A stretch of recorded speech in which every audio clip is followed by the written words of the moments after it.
যখন বেশি দুঃখ হবে অন্তরে, অন্তর বেশি ব্যথিত হবে, অন্তরে প্রচুর পরিমাণ কষ্ট হবে, কোনো প্রকার চিন্তা করা ছাড়া, কারোর সাথে আলাপ আলোচনা করা ছাড়া যাই নামাজটা বিছান, রবের দরবারে সিজদায় চলে যান। সুবহানাল্লাহ।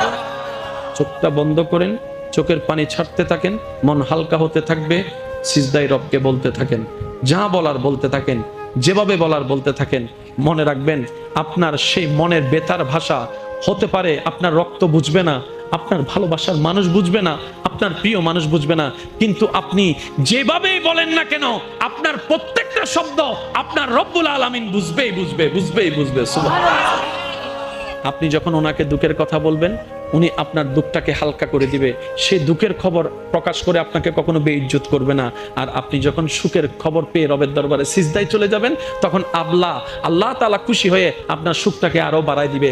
লা ইন শাকার